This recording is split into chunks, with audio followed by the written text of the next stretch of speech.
Estos relatos son cosas que pasaron en pueblos la Nochebuena, donde la gente reza, festeja y da gracias a Dios.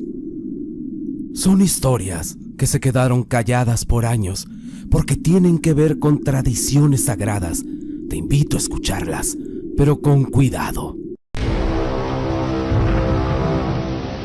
Relatos Arlov. Cada diciembre, sin falta mis padres, mis tíos, mis primos, y nosotros viajábamos desde la ciudad hasta la casa de mi abuela. La tradición era sagrada. Nadie faltaba a la misa de gallo. Ver la iglesia vieja iluminada en medio de tanta oscuridad, con todo el pueblo amontonado y rezando, te hace sentir protegido. Y saliendo, no hombre, se viene lo bueno, la cena. No esas cenas elegantes, hablo de ollas enormes de comida para aguantar el sereno. En el rancho la Navidad es unión, es ver a los primos que no veías en años, es sentir que la familia es una fortaleza donde nada malo puede entrar. O al menos, eso era lo que yo creía. No era un viaje bonito ni corto. Eran horas de carreteras malas, luego terracerías, luego caminos donde apenas cabía el carro, rodeados de montes, pinos y barrancas. Desde que uno se baja del coche, el aire se siente distinto, pero ese viaje se hacía, porque así lo había ordenado siempre la abuela. Mientras ella viviera, la Navidad se pasaba en casa, sin excusas. La casa era medio vieja, olía a leña, y como de cosas guardadas demasiado tiempo. Había santos colgados con los clavos oxidados, imágenes ennegrecidas por el humo de las veladoras. Nadie se atrevía a quitarlos, todo estaba exactamente igual, año con año. Mi abuela no era una mujer tan cariñosa. No abrazaba, no hablaba de más y no hacía tantas preguntas. Eso sí, rezaba mucho y siempre imponía respeto. Decían en el pueblo que ella sabía cosas, que había aprendido de su madre y de la madre de su madre, y por eso la gente la buscaba, aunque nunca se supo bien qué tipo de ayuda daba. Ella nunca salió del pueblo. Ahí nació y ahí murió. En el centro de la sala, sobre la mesa, que nadie podía mover, estaba el nacimiento. No era bonito ni adornado. No tenía luces, ni papeles brillantes, ni figuras nuevas. Todo era viejo, gastado por los años. Los animales tenían la pintura levantada, y algunos ya no tenían cabeza o manos, pero lo que siempre llamaba la atención era el niño Dios. No era de yeso ni de plástico, era de madera. Estaba pesada. La cara no era dulce ni tranquila. Los ojos estaban mal hechos, como si alguien los hubiera borrado con los dedos cuando la pintura aún estaba fresca. A uno le incomodaba mirarlo mucho tiempo, aunque de niño no sabía explicar por qué. Mi abuela lo trataba diferente al resto de las figuras. No lo dejaba acostado todo el tiempo, siempre estaba diferente. Lo envolvía con más cuidado que cualquier cosa y le hablaba en voz baja. Si alguien hacía ruido cerca del nacimiento, ella se volteaba de inmediato y te regañaba diciéndote que no hiciera ruido, porque ella decía, el niño está dormido. Nadie se reía, nadie preguntaba. La abuela era cabrona. Era más fácil obedecer que provocar esa mirada dura que se le ponía cuando algo no le gustaba. Todas las noches, la abuela le ponía un plato de comida, migajas de pan, a veces un poco de atole. Cuando mi mamá le dijo una vez que eso no se hacía, que el niño Dios no comía, la abuela la miró con unos ojos de miedo. Así ha sido siempre, le contestaba. Durante años, casi nadie le dio importancia. Era solo una costumbre rara de una mujer vieja. Pero ese año fue distinto. Ese año, yo ya no era un niño. y había escuchado historias. No creí en todo, pero por primera vez empecé a notar cosas que antes se me pasaban. Recuerdo aquella vez que desde que llegamos algo se sentía raro. No sabría decir qué, pero la casa estaba más fría. Y aunque el fogón estuviera prendido, mi abuela estaba más delgada. Pero cuando se acercaba al nacimiento, ella se movía diferente, como si la edad no le pesara. No dejaba que nadie se acercaba, ni siquiera los niños más pequeños. Si alguno intentaba tocar el nacimiento, ella le daba un manotazo y un jalón de greñas. La primera noche, como todo se acostumbra, pasé por la sala y juraría que el niño Dios estaba en una posición distinta de la tarde. Tenía la cabeza ladeada, como si hubiera estado viendo hacia otro lado. No dije nada. Pensé que estaba cansado del viaje y que me estaba sugestionando. A la mañana siguiente, el platito amaneció vacío. No tirado y no movido, estaba vacío. Mi mamá dijo que algún animal se había metido, pero la casa nunca tuvo perros ni gatos. La abuela solo sonrió, con una sonrisa pequeña y muy rara. Ella dijo: «Mira, comió bien. Este año nos va a ir mejor». Nadie preguntó qué quería decir con eso. La tradición era sagrada. En el pueblo la tradición es sagrada. En la casa de mi abuela, nadie faltaba a la misa de gallo, y no porque alguien lo afirmara, sino porque todos sabían que no hacerlo traería consecuencias. Eso se decía en el pueblo, y aunque nadie explicaba cuáles eran esas consecuencias, bastaba con ver la cara de mi abuela para entender que no era buena idea no ir. Así que cada 24 de diciembre, aunque el día había sido raro desde temprano, todos nos preparamos para bajar al pueblo. Desde la tarde, el viento empezó a bajar. No era un aire cualquiera. Venían ráfagas largas. El sonido no era parejo. A ratos se calmaba y luego regresaba más fuerte. Era como si estuviera dando vueltas allá arriba en los cerros antes de volver a bajar. Pero el frío se sentía distinto. Estaba más seco. La abuela pasó casi toda la tarde en la sala, sentada frente al nacimiento. Solo miraba de vez en cuando y se levantaba. Acomodaba las telas del niño Dios, enderezaba una veladora, limpiaba con el dedo un poco de polvo. Nadie se le acercaba. Era como si hubiera una línea que nadie se atrevía a cruzar. Cuando empezó a oscurecer, nos pidió que nos alistáramos. La misa de gallo no perdona retrasos, dijo. Se puso su rebozo negro, el mismo de siempre, gastado en las orillas, y antes de salir, se detuvo frente al nacimiento. Acomodó bien al niño Jesús, le cubrió el cuerpo con más cuidado del necesario y le puso el plato de comida. Y ella dijo: «No tardamos». La puerta se cerró detrás de nosotros. Afuera, la noche ya estaba encima del pueblo. No había luna y las nubes pasaban rápido, como si las estuvieran arreando. Caminamos en grupo, alumbrándonos con velas y una lámpara vieja. El camino de tierra bajaba, y todos íbamos hablando y riendo, recordando cosas. A ratos el viento soplaba muy fuerte, como si tuviera prisa por llevarnos a la iglesia y sacarnos de esa casa. Así lo decíamos, como quien quiere bromear. Desde lejos se escuchó la campana. El sonido se repetía y regresaba con el aire. Al entrar al pueblo, algunas casas tenían luces prendidas y otras estaban completamente oscuras. La iglesia, en cambio, estaba iluminada y llena. El murmullo de la gente se mezclaba con el viento. Cuando entramos, sentí un alivio extraño. Mi abuela avanzó despacio por el pasillo central de la iglesia y se colocó cerca del frente. No se persinó al entrar, solo inclinó la cabeza y apretó el rebozo.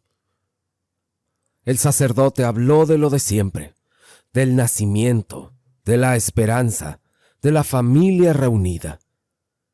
Afuera el viento seguía soplando, y varias veces pensé en la casa, en el nacimiento, y el niño Dios esperando. No sabía por qué, pero esa idea no me dejaba en paz. Nos fuimos de ahí en bola, como siempre, y claro, con nuestras cheves. Tampoco era raro que en esas fechas uno se echara sus tragos para aguantar el frío, decían.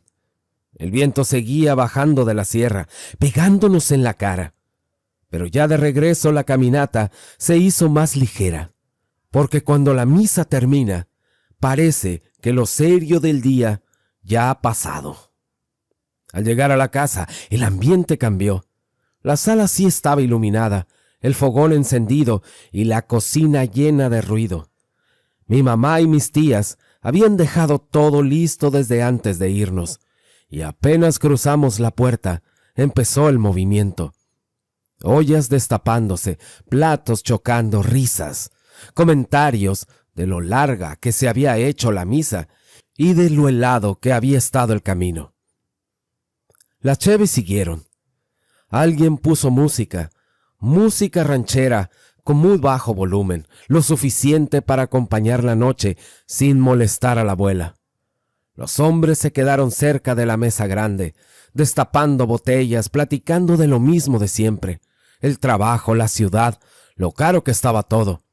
Y los niños corrían de un lado a otro hasta que los regañaban. Cenábamos de todo, como cualquier otra Navidad en familia. Las risas se escuchaban fuertes y el alcohol empezaba a aflojar las lenguas. Mi abuela casi no comió. Se sentó en su lugar de siempre, con un plato que apenas tocó, y de vez en cuando levantaba la mirada hacia la sala, hacia donde estaba el nacimiento, como si estuviera contando el tiempo. No participaba en las pláticas y no reía, solo nos miraba. Yo me levanté y pasé cerca del nacimiento. El niño Dios estaba ahí. Aún así, no me quedé mucho tiempo ahí parado. Yo sentía algo incómodo, algo que no se va ni con el alcohol ni con el ruido. La fiesta siguió, más cervezas, más plática. Y en algún momento, ya entrada la noche, la abuela se levantó despacio. Nadie se dio cuenta de inmediato. Caminó hacia la sala y se quedó parada frente al nacimiento. No decía nada, solo se quedó ahí, dándole la espalda a todos. Mi madre bajó la voz y poco a poco las conversaciones se fueron apagando, como si todos entendiéramos que así debía ser. La abuela acomodó algo entre las telas del niño Dios. Ya es hora de irnos a dormir, dijo. Mañana será un día largo. Nadie le discutía nada. Las cervezas quedaron a medias. Los platos se apartaron, y uno por uno nos fuimos levantando, obedeciendo a la abuela. En la noche, ya dormido, me desperté. Me dieron ganas de ir al baño. Me levanté despacio para no despertar a nadie. La casa estaba en silencio, y de esos silencios donde hasta parece que el aire se queda quieto. El piso estaba helado. Yo avancé a oscuras guiándome por la memoria, porque conocía esa casa desde niño. Y para llegar al baño había que pasar por la sala. Y fue ahí donde todo se me vino encima. Las veladoras del nacimiento seguían encendidas. La luz amarilla apenas alcanzaba a iluminar la mesa, y al principio pensé que todavía estaba medio dormido. Pero cuando me acerqué un poco más, lo vi claro. El niño Dios no estaba acostado como siempre, estaba inclinado hacia el frente. Y el plato de mi abuela, que había dejado, ya no estaba igual. La comida estaba desapareciendo poco a poco. Esta se movía, como si alguien estuviera mascando despacio. Sentí que el cuerpo se me heló por completo. El corazón empezó a golpearme tan fuerte que pensé que se me iba a salir. Di un paso hacia atrás, luego otro, sin poder dejar de mirar cómo ese muñeco de madera crujía suave. Caminé hacia atrás totalmente espantado, con las piernas temblándome, y entonces escuché la voz de mi abuela saliendo de la oscuridad. Me dijo: ¿qué haces aquí? Yo volteé de golpe, y allí estaba ella, parada junto a la puerta de su cuarto, envuelta en su rebozo, mirándome directo. No se veía asustada ni enojada, se veía cansada. Quise hablar, pero la voz no me salía. Solo atiné a señalar el nacimiento con la mano temblando. Ella suspiró y me dijo: ven, ya lo viste, ya no tiene caso ocultarlo. Se acercó despacio al nacimiento y en cuanto estuvo enfrente al muñeco, dejó de moverse. Me dijo: eso no es el niño Dios. Nunca lo fue. Sentí cómo el estómago se me cerraba. Dijo: nos protegió de hambre, enfermedades, mala suerte. Todo se nos iba. Mi madre sabía cosas que me enseñó antes de morir. Me dijo cómo atrapar a uno de los que viven en el monte, de los que se aparecen como niños, como duendes. No son demonios grandes, pero tampoco son santos. Son otra cosa. Y ese muñeco que está ahí es un recipiente, y lo tengo dentro de la madera. Lo encerré ahí. No puede salir, pero tampoco puede quedarse sin alimento. Él da prosperidad, protege la casa, cuida a la familia, pero cobra, siempre cobra. Le pregunté por qué en Navidad, y me dijo: porque esa noche el mundo está más abierto, y se le engaña mejor, se le hace pasar por lo que no es. Me miró y me advirtió: mientras yo viva, no vas a decir nada. Si hablas, lo sueltas, y si lo sueltas, no cobra con comida. Sentí ganas de llorar, y no sé ni por qué. Solo asentí con la cabeza. Me dijo: vete a dormir, y no vuelvas a pasar por aquí en la noche. Yo la obedecí, me metí al cuarto, y por la ventana tuve que orinar. Me acosté, pero ya no podía dormir, y desde la cama juraría que volví a escuchar ese sonido viniendo de la sala. Y fue ahí cuando entendí que lo que mi abuela arrullaba cada Navidad no era ningún niño Dios. Mi abuela murió con los años, tranquila según dijeron, en su cama y sin hacer ruido. Y con ella se fue apagando todo lo que mantenía unida a la familia. La casa se quedó sola. Primero dejamos de ir cada diciembre, luego dejamos de ir del todo. Los primos crecieron, los tíos se pelearon. Y como pasa en muchas familias, las tradiciones se fueron olvidando poco a poco. Un tío se quedó con la casa, otros con recuerdos, y el niño Dios de madera simplemente desapareció. Nadie supo decir si lo tiraron o si alguien se lo llevó, y tampoco dije nada mientras ella vivió. Cumplí la promesa, pero ahora que ya no está, y que han pasado tantos años, a veces me pregunto qué fue de aquello que estaba atrapado ahí dentro. Si se quedó esperando a que alguien lo alimentara, o si al romperse la tradición quedó libre. Y quiero pensar que no, que todo murió con ella, y que aquello se quedó enterrado en el pasado. Pero hay noches, sobre todo en diciembre, cuando hace frío, no puedo dejar de pensar que quizás ese ser sigue por ahí, esperando que alguien vuelva a arrullarlo, como si fuera un niño. En Nochebuena, o cerca de Navidad, hay algunas tradiciones que se festejaban en los pueblos. Una de ellas era la pastorela.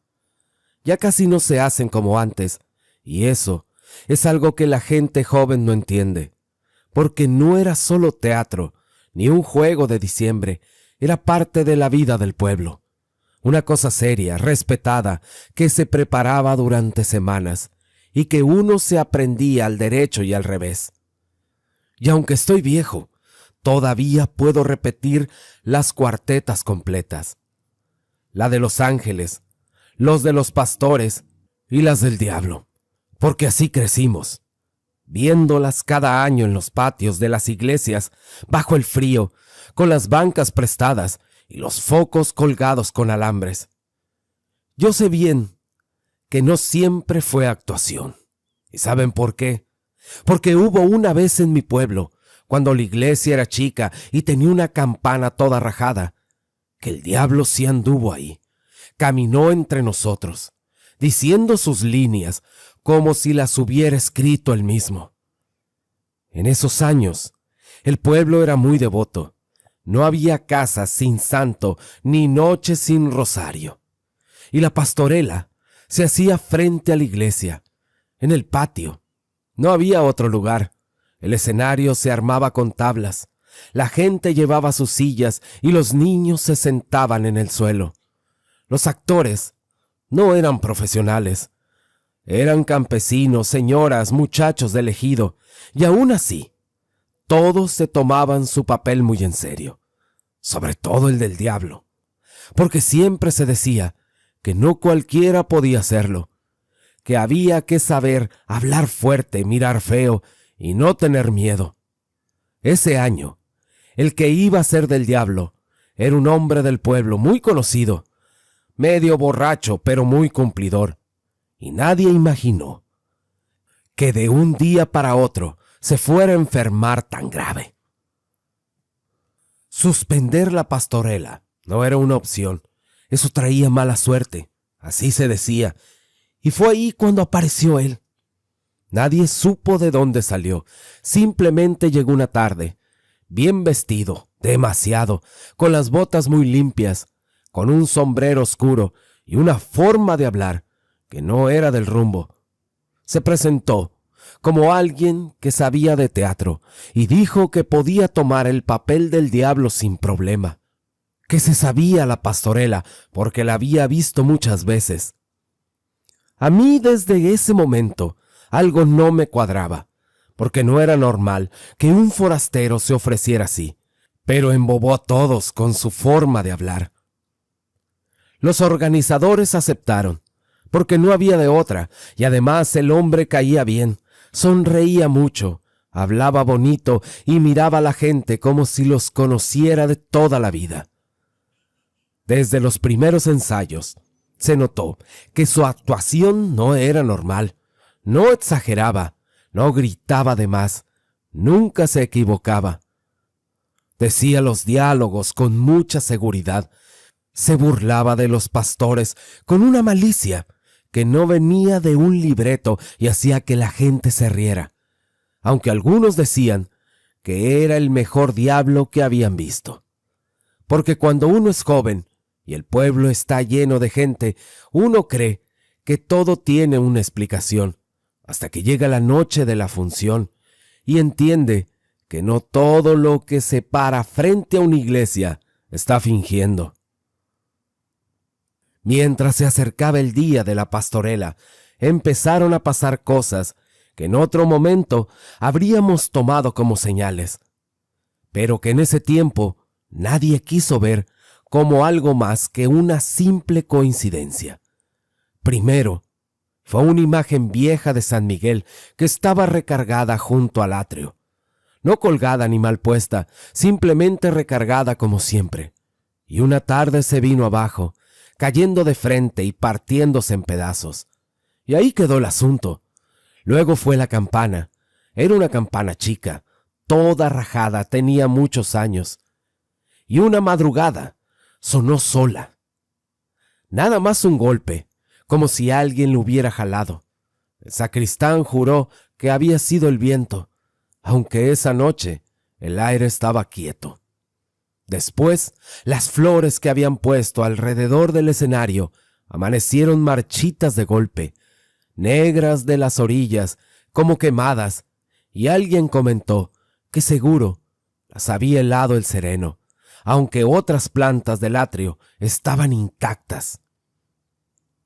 Todo eso pasó sin que nadie lo juntara, sin que nadie dijera nada, porque en el pueblo siempre ha sido así. Lo raro se disimula, se barre debajo del petate y mientras tanto, el forastero seguía ensayando, cada vez más suelto, cada vez más cómodo en su papel, diciendo sus parlamentos y metiendo de repente dichos que no venían en el libreto. Cosas muy del pueblo, como si llevara toda la vida ahí.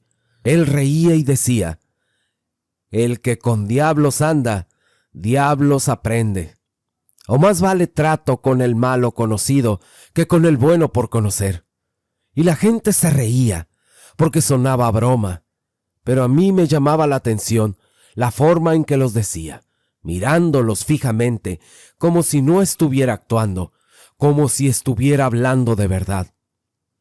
En los ensayos, humillaba a los pastores con una facilidad que incomodaba. Les decía flojos, borrachos, vendidos, y luego remataba: Dios perdona, pero el monte no olvida.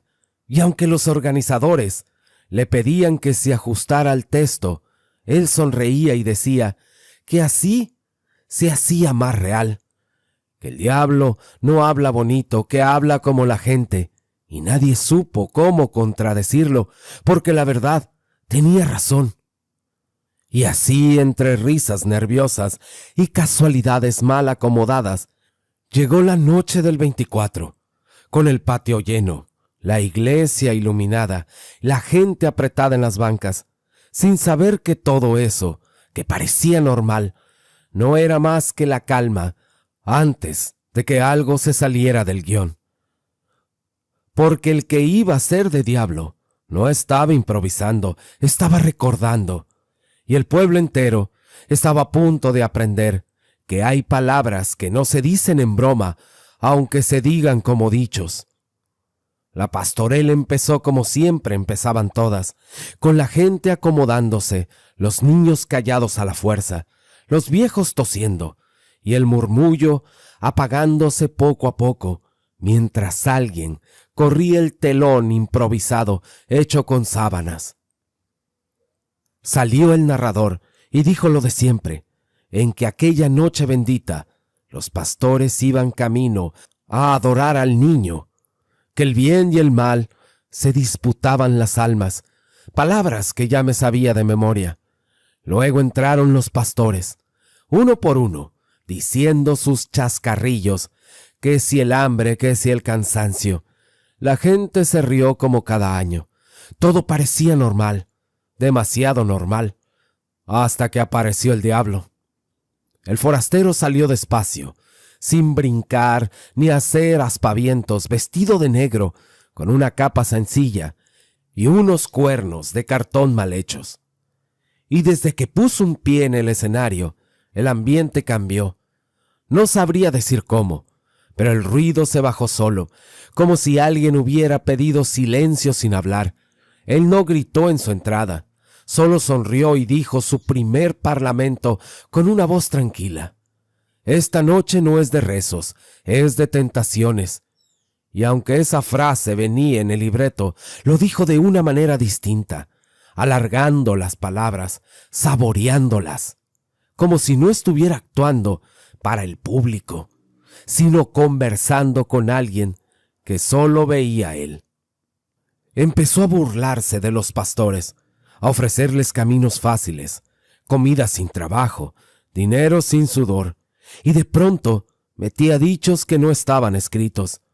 El que se hincha mucho acaba arrodillado, o nadie se pierde sin querer, y la gente se reía porque sonaban graciosos. Pero había algo incómodo en la forma en que lo decía. Miraba directo a los ojos de los actores, demasiado cerca, demasiado personal, y los pastores, que eran hombres del ejido, empezaron a equivocarse en sus líneas, a trabarse, como si se les hubiera olvidado los diálogos de la cabeza.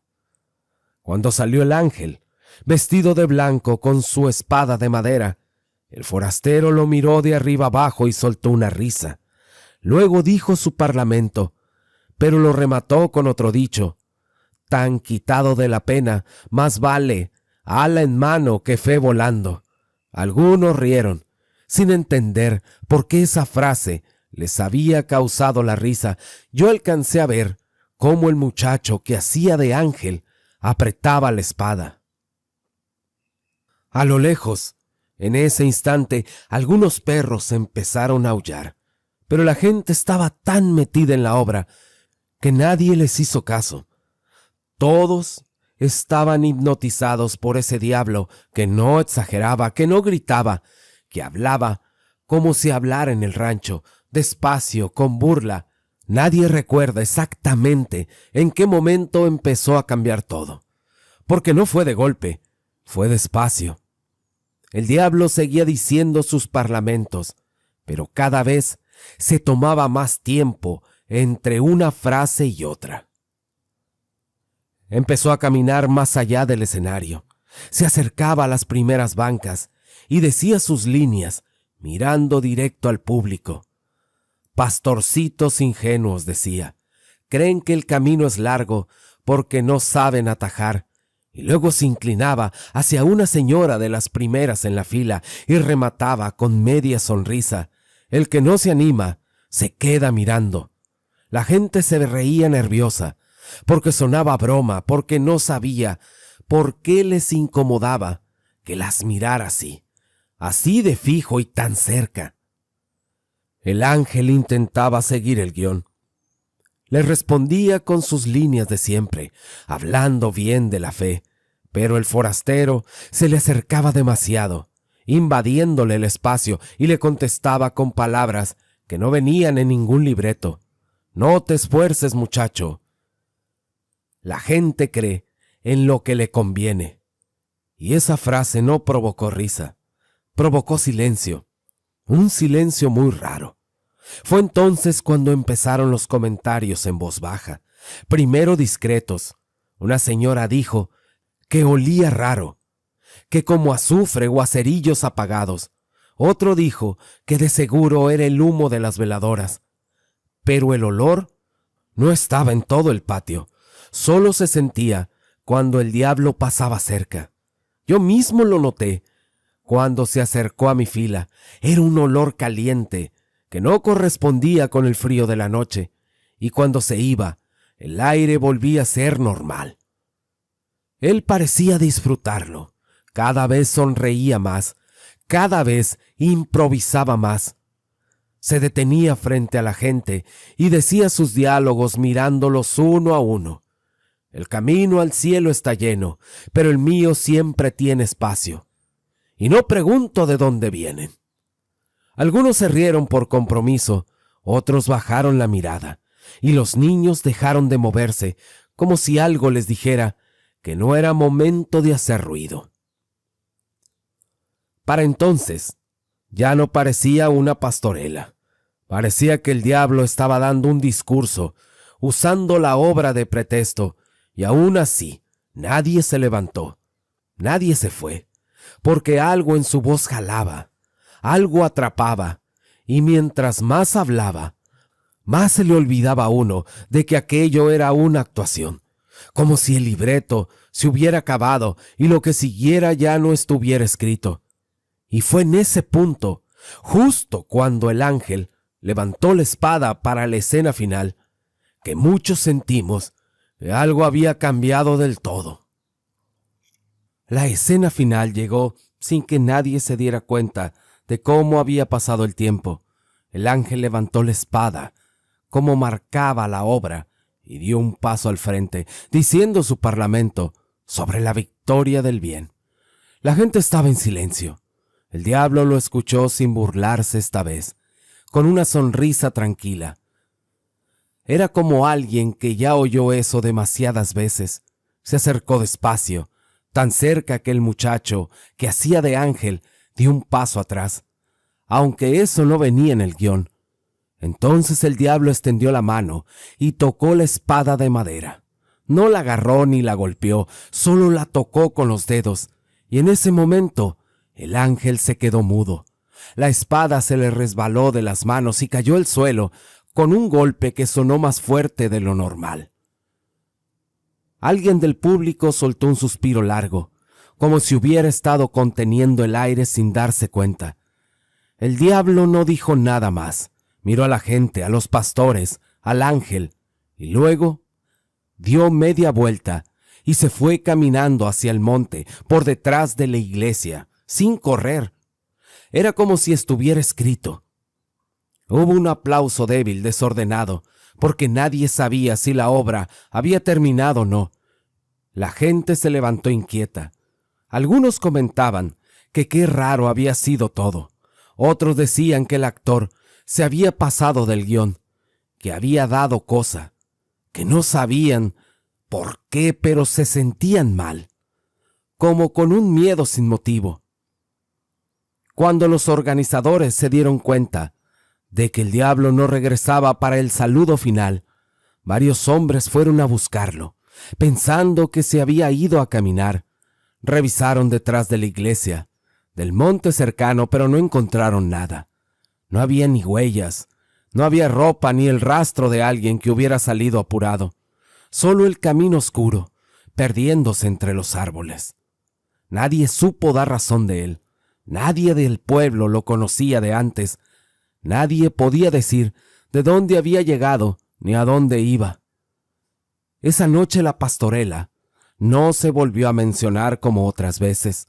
No hubo una plática alegre ni comentarios buenos.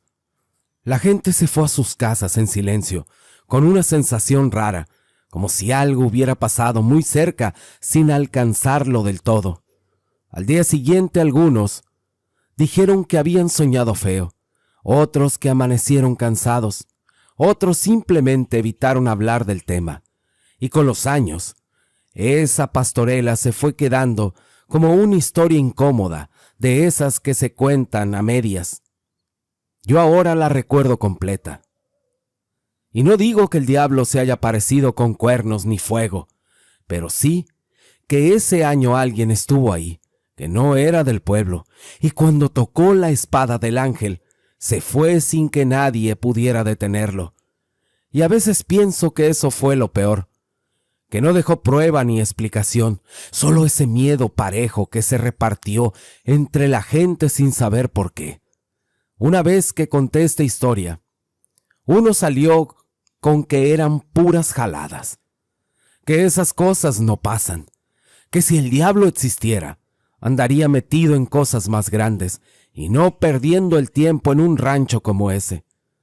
Yo no le alegué, ni me puse bravo, nomás le dije que así habla la gente que no cree hasta que les pasa, y que creen que lo más importante siempre pasa en ciudades, pero en los pueblos la cosa es distinta. Ahí no hace falta llegar haciendo alboroto. Aquí la gente confía. Abre la puerta, escucha, y eso es más difícil de mover que cualquier ciudad. Le dije que el mal no necesita escenarios grandes. Con que entre despacio y nadie le cuestione, ya hizo su trabajo. Después de eso ya no dijo nada. Se quedó serio, como cuando uno le cae el 20 y ya no haya qué responder. Otra de las cosas más importantes es la cena navideña. Pero en los ranchos, en los de antes, siempre se había corrido el rumor de que la noche del 24, la Nochebuena, pasan cosas raras con los animales, que no es buena hora para andar metiéndose a los corrales, porque dicen que ellos esa noche se entienden entre sí, y que al que los oye no le va bien. Eso yo la había escuchado desde plebe, y nunca le tomé en serio, la verdad, hasta que un año me tocó quedarme solo cuidando el rancho. Mi vieja se quedó con los chamacos en la casa de su mamá para la cena. Yo sí fui, pero me vine antes de que todo terminara. Y es que tenía algunos animales recién paridos y no quería dejarlos solos. Me serví café y me quedé sentado. Cuando vi que ya estaba cerca la medianoche, me acordé de lo que decían los viejos, y la verdad me dio risa. Pensé que eran puras habladas. Pero aún así, algo no me dejó tranquilo, y fue cuando decidí ir a asomarme al corral. Cuando llegué ahí, todo estaba en silencio, pero las vacas estaban paradas, no rumiaban, los burros no se movían. Ninguno volteó a ver. Todos tenían la cabeza girada hacia el centro, como si algo ahí los tuviera amarrados con la mirada. Di un paso más, y el piso crujió con la paja seca. En cuanto sonó eso, sentí como varios animales se estremecieron al mismo tiempo, como cuando uno tose en la iglesia y todos se dan cuenta. Quise decir algo, para nada más romper aquel silencio, pero la voz no me salía bien, se me quedó atorada. Pero silbé. Hice un silbido que uso para llamar a los perros, y fue cuando vi la sombra. Al principio, pensé que era uno de esos guajolotes que se había salido del gallinero, pero algo no cuadraba. Estaba demasiado alto y estaba parado de una manera rara, con el cuello estirado y las patas firmes.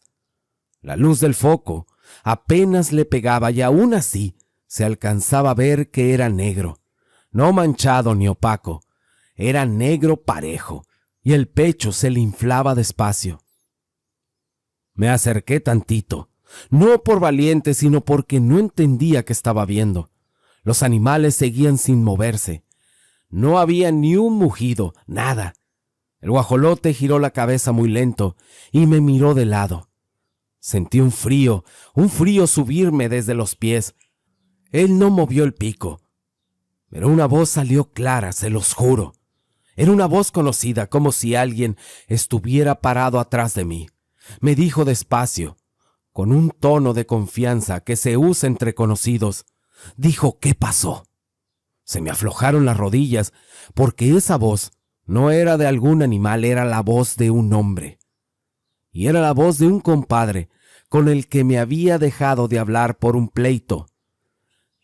Quise voltear para ver si alguien me estaba jugando una broma, pero no había nadie, solo el corral, los animales arrinconados y esa cosa parada donde no debía. El guajolote dio un paso hacia adelante mirándome, y el suelo sonó diferente. Me dijo que no tuviera miedo, que esa noche era de paso, que así como Dios estaban haciendo, otros también andaban trabajando, que la gente estaba ocupada con rezos, regalos y borracheras, y que nadie cuida lo que de verdad importa.